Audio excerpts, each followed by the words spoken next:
देश नीति केवल सच्ची और पक्की खबरें। दोस्तों, क्या 4 जून की रात कयामत की रात होगी? क्योंकि अंदर खाने से यह खबर निकल के आ रही है कि कई दिग्गज जो मोदी के रथ में अभी सवार है, मोदी के साथ कंधे से कंधा मिलाकर के चुनाव लड़े, वो नतीजे घोषित होने से पहले ही मोदी को लाल आंखें दिखा रहे हैं। मोदी शाह को मालूम हो गया है कि अगर 240-250 पर बीजेपी का मोदी का रथ थम जाता है तो ये दिग्गज साथी सबसे पहले रथ से कूद जाएंगे। यानी यकीन मानिए, मोदी शाह की नींदें उड़ी हुई है। क्योंकि अगर मोदी या बीजेपी अकेले के दम पे 272 नहीं ला पाते तो कई दिग्गज मोदी को ठेंगा दिखाएंगे। जैसे कि मोदी जी ने कहा कि 4 जून के बाद देश की राजनीति में भूचाल आएगा। यह भूचाल कहीं और नहीं, बीजेपी में आएगा। कौन कौन दिग्गज हैं जो मोदी को 4 जून को धोखा देंगे, जानेंगे इस एपिसोड में। और हमारे साथ वरिष्ठ पत्रकार और political analyst Ashok Wankhede tiger जुड़ेंगे। तो सबसे पहले आपसे मैं अनुरोध करूंगी कि वीडियो में आगे बढ़ने से पहले चैनल को सब्सक्राइब कीजिए और फिर एनालिसिस को ध्यान से सुनिएगा, क्योंकि बहुत बड़ा खुलासा होने वाला है। वानखेड़े जी, स्वागत है आपका देशनीति के मंच पर फिर एक बार हमारे साथ जुड़ने के लिए। नरेंद्र मोदी ने कल कहा कि 4 जून के बाद 6 महीने तक देश की राजनीति में भूचाल आएगा। क्या ये भूचाल जो है वो एनडीए में आएगा या इंडिया में आएगा? क्या नरेंद्र मोदी 4 जून के बाद उनके जो अपने हैं वो उनको छोड़कर भागेंगे, या जो इंडिया गठबंधन में है वहां वो कहीं ना कहीं सरकार गिराने की कोशिश करते रहेंगे? देखिए, जब नरेंद्र मोदी जी बात करते तो उनके कई मायने हैं। मैं कई सिनेरियो देख रहा हूं आदित्य जी।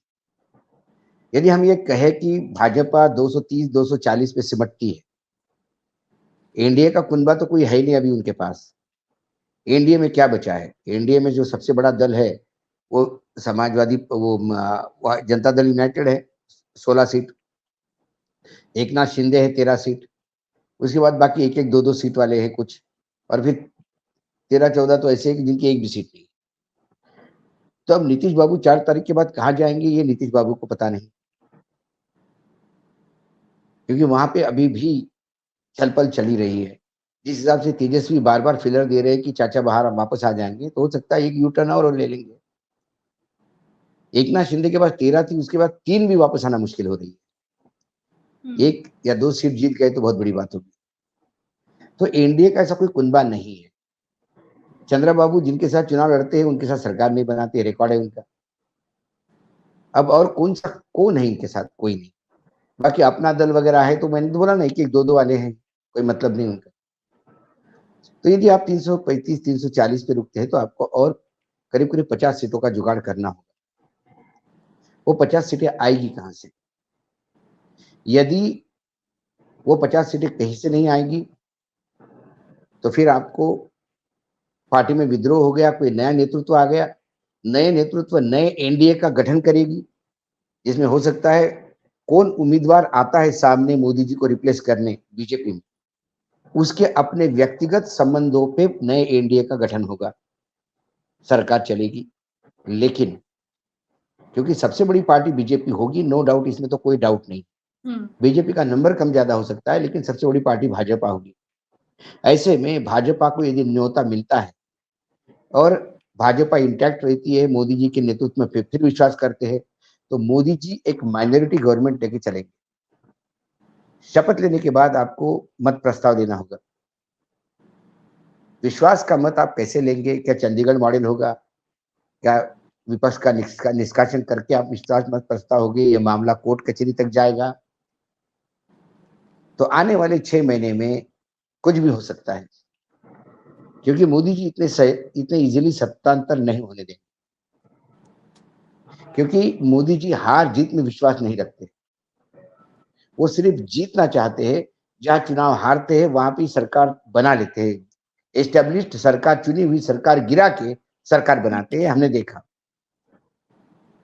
तो मोदी जी को मोदी जी के लिए ये टैगलाइन चलता है, जहां वो जीतते हैं वहां सरकार बनाते, जहां नहीं बनाते जीतते हैं, वहां और सरकार बनाते हैं। वहां तो कंफर्म सरकार बनाते हैं। तो यहाँ यदि जीतेंगे नहीं तो कंफर्म सरकार बनाएंगे। तो आने वाले 6 महीने यदि मामला कोर्ट कचहरी में जाता है, संविधान पीठ के पास जाता है, ये लंबा खींचता है, तो 6 महीने में बहुत सारी चीजें हो सकती है। 6 महीने में कई राजनीतिक दलों को निपटाया जा सकता है। कई चुनाव आयोग कई राजनीतिक दलों का रजिस्ट्रेशन खत्म कर सकता है, क्योंकि चुनाव आयोग तो एक प्रकोष्ठ बन चुका है भाजपा का, वो जो भाजपा कहेगी वही होगा, और ये देश अराजकता में चला जाएगा। होने को ये भी हो सकता है, इसलिए उन्होंने कहा कि 6 महीने में भूचाल आ जाएगा। यदि उनके पास कंफर्म यदि 370 पार मोदी जी जाते हैं, जैसा कि वो क्लेम करते हैं, उसके बाद संविधान बदलना है। 1 पार्टी 1 नेशन 1 इलेक्शन होगा, एक ही देश एक ही इलेक्शन होगा और एक ही पार्टी होगी। क्योंकि फिर जब अमेंडमेंट होंगे या नया संविधान आएगा, क्योंकि अब विवेक देवराय तो बोल चुके हैं कि अब नया संविधान ही लाना होगा, इसमें अमेंडमेंट करने का कोई अभी तथ्य नहीं है। तो नया संविधान आएगा तो वो संविधान कितने नागरिकों का अधिकार देगा, कितने नहीं देगा, ये सारा डिपेंड करता है। सर, क्या चुनाव आपको 15 लगता है कि 4 जून के बाद ऐसा भी संभव है, इस तरह की खबरें भी आ रही है कि जो महाराष्ट्र में एकनाथ शिंदे हैं, जो अजित पवार है, वो शायद अपनी पुरानी पार्टी में वापस जाए और इंडिया का साथ छोड़ दे, मोदी का साथ छोड़ दे? देखिए, अजित पवार 4 लोकसभा सीट पे लड़ रहे थे। जी। 4 में से चारों यदि वो हारते हैं, शून्य आते हैं, हम्म। और एकनाथ शिंदे 15 पे लड़ रहे थे, उसमें से 1-2 सीट लेके आते हैं, तो ऐसे में 4 महीने बाद वहां विधानसभा का चुनाव है। विधानसभा में कितनी सीट मांगेंगे ये बीजेपी से? तो उनको उनका वजूद समझ में आ जाएगा। मात्र आप मैनिपुलेशन करके सिंबल पार्टी का हड़प सकते हैं, पार्टी का नाम ले सकते हैं, लेकिन क्या पार्टी आपके साथ है? और पार्टी के मायने क्या है? चुनाव आयोग के भी मुंह पे तमाचा होगा, जिसको आपने ओरिजिनल पार्टी करके दे दी, उनकी औकात ये रह गई कि वो एक सीट निकाल नहीं पा रहे, और जिनको आपने पार्टी से अलग नाम लेने के लिए कहा, वो सबसे ज्यादा सीटें लेके आ रहे हैं। तो महाराष्ट्र की जनता, कार्यकर्ता, ये सारे यदि शरद पवार के साथ है, तो अजित पवार का वजूद ही खत्म हो जाएगा। अजित पवार लोकसभा की, विधानसभा की सीट जो मिला वो लेने पड़ेंगे, लेकिन 4 लोकसभा सीट लड़ने वाली पार्टी महाराष्ट्र में 80 विधानसभा मांग रही है। अजित पवार के खासमखास छगन भुजबल, इन्होंने कहा कि हमको 80 सीटें चाहिए। जब 4 सीट वाला 80 सीटें मांगेगा तो 15 सीट वाला कितनी सीटें मांगेगा? यदि उसने कहा मुझे 100 सीटें चाहिए, तो 180 सीट ये ले जाएंगे, तो बीजेपी कितनी सीट पे लड़ेगी? क्या यही वजह है? और सबसे बड़ी बात कि कहीं ना कहीं बिना शिवसेना के या बिना उद्धव ठाकरे के, बिना जब नरेंद्र मोदी या शाह महाराष्ट्र में चुनाव लड़ रहे हैं, तो बीजेपी के हाथ में भी कुछ इस बार आएगी नहीं। और दूसरी बात, क्या यही वजह है कि महाराष्ट्र ही 48 सीटें ही तय करेगा कि दिल्ली की गद्दी में कौन बैठेगा इस बार? उत्तर प्रदेश और महाराष्ट्र में कंपटीशन है, सबसे बड़ा गड्ढा कौन करेगा? महाराष्ट्र में बड़ा गड्ढा होता है कि उत्तर प्रदेश में बड़ा गड्ढा होता है? यदि ये कंपटीशन में, मैं तो मोटे मोटे तौर पे कह रहा हूं कि महाराष्ट्र में 20 सीटों का नुकसान, 10 सीटों का आपको कर्नाटक में नुकसान, 30 सीटें हो गई। फिर आप लीजिए तेलंगाना, छत्तीसगढ़, मध्य प्रदेश, राजस्थान, हरियाणा, इन सब मिलके 15 सीटों का गड्ढा, 45 हो गए।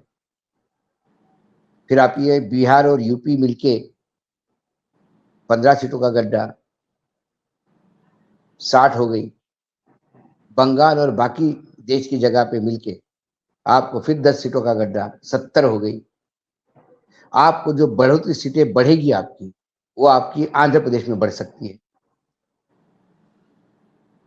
आंध्र प्रदेश में यदि 2 सीटें बढ़ गई तो आप 2 माइनस कर लीजिए, 65 सीटें मान लीजिए। अभी वर्तमान में आपके पास 290 है हाउस में। 290 में से यदि 65 चली गई तो क्या बचता है? 230 बचता है, 235 बचता है। ये मैंने मोटे मोटे तौर पे बताया है। जबकि यूपी में लोग कहते हैं कि 40-40 हो जाएगी, वो बहुत बड़ा गड्ढा हो जाएगा। अकेला यूपी 23 सीटों का गड्ढा देगा यदि 40 सीटें पे आ गए तो। 50 सीटें पे आएगी तो भी 13 सीटों का गड्ढा है।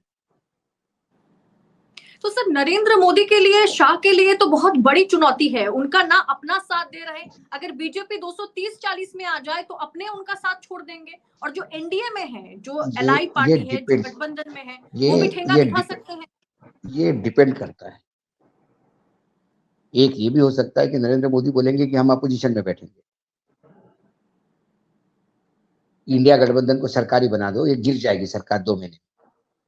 लेकिन इंडिया गठबंधन ने यदि सरकार बनाते से ही मोदी और अमित शाह को निपटाना शुरू कर दिया, जेल में डालना शुरू कर दिया, तो उसकी तैयारी के लिए मोदी जी नहीं, ना अमित शाह जी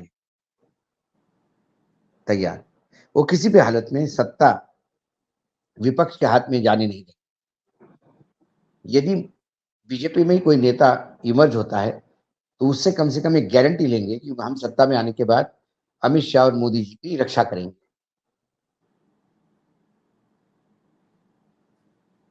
ये बात अलग है कि बाद में लोग क्या करते हैं, क्योंकि कई बार मोदी जी ने भी अपने कलीग्स को शब्द दिए और पाले नहीं।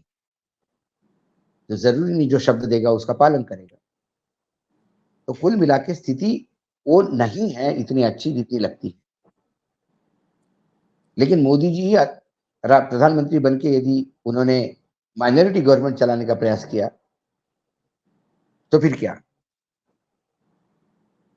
कोर्ट ही, और न्यायालय ही अगर, जाना पड़ेगा। जी, और अगर बढ़िया तरीके का मतलब मैंडेट बीजेपी के पास हो जाए, 300 पार वाकई कर ले, क्योंकि वोटर 300, टर्नआउट डेटा भी एक बहुत बड़ा सवाल पैदा कर रहा है इस सबके बीच। हाँ, ये अगर जो ऐसा चुनाव होता आयोग है, ने जो खेल किया है वो खेल एक बहुत संशय की सुई उधर बहुत भटक रही है। कुछ जगह 10-10% का प्रतिशत बढ़ा है, जो पहला अनाउंस किया और जब 12 दिन के बाद अनाउंस किया। अब 10 जहाँ 2.5% में जीत हार तय होती है, वह 10% का स्विंग बहुत बड़ा है। अभी तो मोदी जी साउथ पहुंच गए हैं, विवेकानंद रॉक में जाके वो तपस्या करते हुए नजर आ रहे हैं 5-6 कैमरामैन के साथ। बिल्कुल बिल्कुल तपस्या करके भगवान नजर को आ रहे कौन हैं। हरा सकता है चुनाव में? नहीं नहीं, वो तो अभी भगवान, मैंने तो यही कहा कि वो जो 2014 में आए तो जनता के सेवक थे, 2019 में वो चौकीदार थे। तो उन्होंने जनता के सेवक बन के आए और उद्योगपतियों की सेवा की। 2014 में जब 19 में जब वो चौकीदार बन के आए तो उन्होंने क्या किया, चौकीदारी में उन्होंने कुछ उद्योगपतियों से डकैती करवाई अपने ही देश पे। फिर एयरपोर्ट हो, ये हो, कई संसाधन देश के वहां भेज दिए गए। उसके बाद फिर वो 2024 आते आते भगवान बन गए। और 2024 का चुनाव जीतने के बाद ये भगवान क्या करेगा, ये बहुत बड़ा सोच का विषय है। और हमारे यहाँ ध्यान एकांत में होता है। ध्यान लगाने के लिए लोग हिमालय की गुफा में जाते हैं, जहाँ कोई जानवर, इंसान आता नहीं, वो तो क्योंकि मोदी उसे जी पिछले एकांत बार भी चाहिए। गए थे और वहां पर भी कैमरामैन पहुंच गए थे हिमालय के नहीं, इस बार तो पूरा गुफा 7 में। कैमरा का, इस बार तो मैंने सुना 10 कैमरा सेटअप लगे हुए हैं। हम्म 10 कैमरा सेटअप है। और फिर ये कैसा है, मतलब ध्यान, ये तो मुझे समझ में नहीं आता। विवेकानंद जी ने भी, जब उनके गुरु ने उनको ध्यान के बारे में बताया, और जब ध्यान करना चाहे तो वो कलकत्ता से लेके पूरा देश घूमते घूमते कन्याकुमारी गए। और कन्याकुमारी में जब उन्होंने वो देखा तब उन्होंने कहा कि नहीं, ये जगह है ध्यान की। और 3 दिन तक वो वहां बैठे 1892 में, 25, 26, 27 दिसंबर को। और जब उनको वहां से ध्यान में कुछ ज्ञान प्राप्त हुआ, एनलाइटेंड हो गए, तो वो बाहर आए। तो ये विवेकानंद, और विवेकानंद ने फिर उस आने के बाद जो विभिन्न अपनी, मतलब लाइफ, व्हाट इज लाइफ, उसका जो डेफिनेशन उन्होंने दिया, life is love, hatred is death, expansion is life, construction is death. ऐसी कई परिभाषाएं दी। वो परिभाषा जीवन की यदि नरेंद्र मोदी जी सुनेंगे तो राजनीति छोड़ देंगे, क्योंकि उनके लिए वो जगह नहीं। लेकिन एक लाइटर नोट पे एक बहुत बड़े व्यंग्यकार है सरल संपत, उन्होंने आज से 1 साल पहले एक नाटक लिखा था। कविताओं के लिए तो जाने जाते हैं, गद्य कविताओं के लिए, लेकिन उन्होंने नाटक लिया था तमाशेबाज राजा। उस नाटक में एक पात्र है जो राजा को बताता, एक जो राजा के बारे में बताता है। वो पात्र क्या कहता है, वो जब मेरे पास जब वो था, तो उसमें से कोई चीज मुझे याद आई, तो मैं आपको अभी सुनाता हूँ। सरल संपत लेखक है, नाटक का नाम है तमाशेबाज राजा। उसमें एक पात्र कहता है, और ये 1 साल पहले लिखा गया है। वो पात्र कहता है, ध्यान के 4 रूप होते हैं: ध्यान लगाना, ध्यान रखना, ध्यान खींचना और ध्यान भटकाना। हमारा राजा संसार का पहला राजा है, हमारा राजा संसार का पहला ध्यानी है, जो ये चारों रूप एक साथ साध रहा है। राजा समारोह पूर्वक ध्यान लगा रहा है, खूबसूरती से दर्शकों का ध्यान खींच रहा है और सफलतापूर्वक प्रजा का मूल मुद्दों से ध्यान भटका रहा है। ये 1 साल पहले लिखा था। मैं सैल्यूट करता हूं उनको, क्योंकि वो विजनरी है संपत जी। उन्होंने सोचा होगा कि आगे पीछे ऐसे ध्यान लगेगा, लेकिन मुझे लगता है कि उन्होंने जो गुफा वाला ध्यान फोटोग्राफ वाला था, उसको लेके ये तंज कसा था। लेकिन आज ये मुझे 4 लाइनें बहुत याद आती हैं उनकी। तो कुल मिलाकर ये ध्यान भी 1 तारीख को मतदान जो हो रहा है, उसमें मतदाताओं को इन्फ्लुएंस करने के लिए, क्योंकि जो ध्यान लगाने जाता है आदमी, वो अनाउंस भी नहीं करता। राहुल गांधी विपासना करने जाते थे तो वो गायब हो जाते थे, लोग उन पे आरोप लगाते थे कि भाग गया, फरार हो गया, गुमनाम हो गया, दिखता ही नहीं, घर वालों को पता नहीं, कांग्रेस नहीं बता पा रही। वो विपाशा का एक अपना वो कोर्स है, वो कोर्स करके चुपचाप आते थे। इनको ध्यान लगाना जाना था, ये चुपचाप चले जाते ध्यान लगाना। 10 कैमरे का सेटअप है, अलग अलग एंगल से एडिट होकर, जैसी मानो फिल्म बन रही।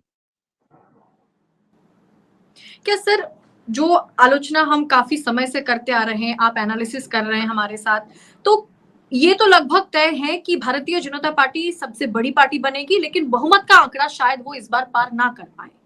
उस हिसाब से देखा जाए तो क्या नरेंद्र मोदी चुनाव हारने के बाद, उनकी हार होगी अगर 272 के नीचे सीटें आ जाए तो क्या इसके बाद वो चुनाव या राजनीति छोड़ सकते हैं? ना, वो सरकार इतनी जल्दी नहीं छोड़ेंगे। वो कोशिश करते रहेंगे कि इस सरकार को भी गिरा के अपना सरकार जो है बनाया जा सके। बिल्कुल बिल्कुल बिल्कुल बिल्कुल, वो इतनी जल्दी सरकार नहीं होगी। हाँ, और किन किन हथकंडों को अपनाया जाएगा, वो तो वक्त आने पर ही पता चलेगा हमें। ये तो अब नए नए प्रयोग हमेशा करते आ रही है भाजपा, और नया प्रयोग क्या होता है, मतलब ये भी एक प्रचार का ही मुद्दा है कि हम ध्यान करने बैठे,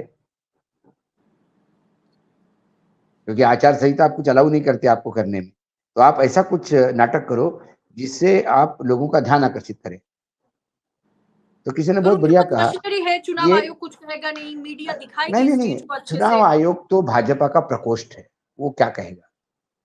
लेकिन किसी ने बहुत बढ़िया कहा कि ये मेडिटेशन नहीं है, ये मीडिया अटेंशन है मोदी जी का।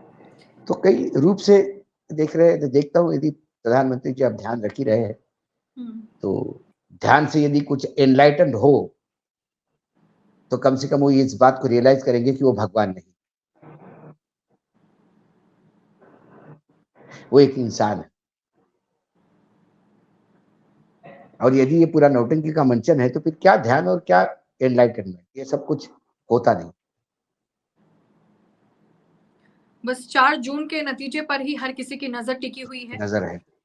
जी सर, बहुत बहुत धन्यवाद आपका देश नीति के मंच पर जुड़ने के लिए।